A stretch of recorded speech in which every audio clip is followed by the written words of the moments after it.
ताकद वाढेल. जे धोरण तुम्ही ठरवाल त्या धोरणात आम्ही पण पाठिंबा तुम्हाला शेवटपर्यंत दिला पाहिजे अशी भूमिका तुम्ही मांडा. आम्ही अधिवेशनाचा इलेक्शन आहे ते सध्या हो आहे खूप वेळ जाईल इलेक्शन होतील कुठे आणि मग त्याच्या आधी तुम्ही तो निर्णय घेतला पाहिजे.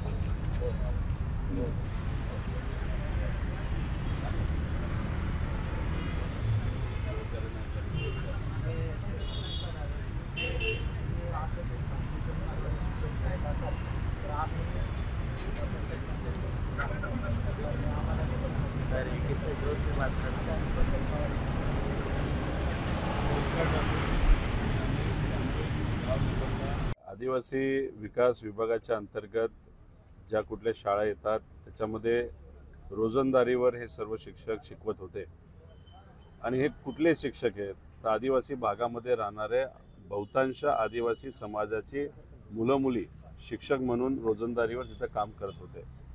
ही प्रथा किती वर्षापूर्वीपासूनची आहे? ती 25 ते 30 वर्षापासूनची प्रथा आहे की तिथं असणाऱ्याच मुला मुलींना IAS अधिकारी नाहीतर कधी क्लास 1 अधिकाऱ्यांच्या माध्यमातून यांचा इंटरव्ह्यू होत होता आणि यांना रोजंदारीवर शिकवण्यासाठी तिथं ठेवण्यात येत होतं. पण झालं असं आहे की गेल्या काही वर्षांमध्ये आपण बघितलं आहे की या महाराष्ट्रामध्ये महायुतीचं नाही तर भाजपचं जेव्हा केव्हा सरकार आलेलं आहे त्यांनी प्रायव्हेटायझेशन म्हणजे खाजगीकरणकडे जास्त वजन टाकलेलं आपण सर्वांनी बघितलेलं आहे.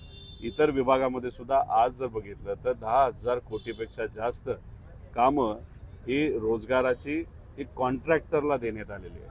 आता हे सर्व कॉन्ट्रॅक्टर प्रायव्हेट कॉन्ट्रॅक्टर कोणाचे आहेत तर हे बहुतांश भाजप विचाराच्या लोकांचे कॉन्ट्रॅक्टर आहेत.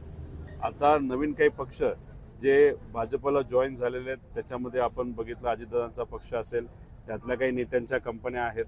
पण झालं असं की या लोकांना नेत्यांना फायदा व्हावा म्हणून सरकारी भरती थांबवायची आणि कॉन्ट्रॅक्टरवर भरती करायची अशी एक प्रथा सुरू झाली आहे.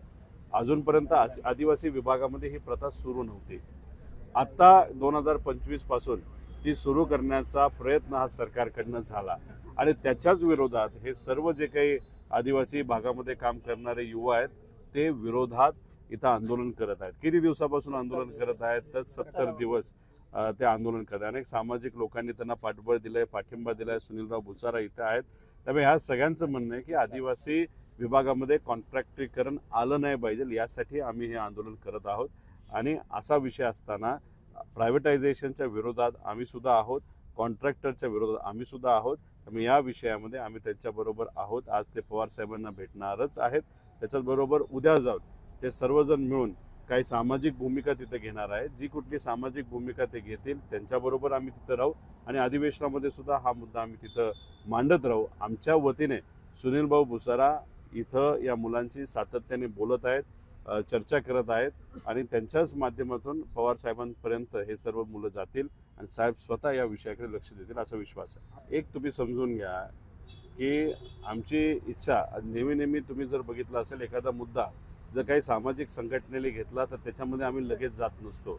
कारण की शेवटी त्यात राजकारण येऊ नये अशी भूमिका आमच्या सगळ्यांची असते.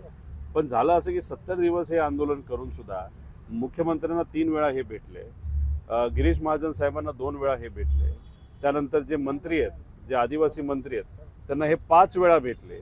असं होऊन सुद्धा ते आदिवासी भागातल्या या लोकांची भूमिका घेण्यापेक्षा पैशावाल्यांची भूमिका आणि कॉन्ट्रॅक्टरची भूमिका जर हे सत्तेतले लोक घेत असतील आणि यांना न्याय मिळत नसेल तर हे सरकार यांचं काम करून देईल असं वाटत नाही. कुठं ना कुठंतरी एक चळवळ म्हणून त्या सर्व लोकांना रस्त्यावर उतरावं लागेल आणि ते जेव्हा उतरतील तेव्हा आम्ही सुद्धा त्यांच्याबरोबर राहू.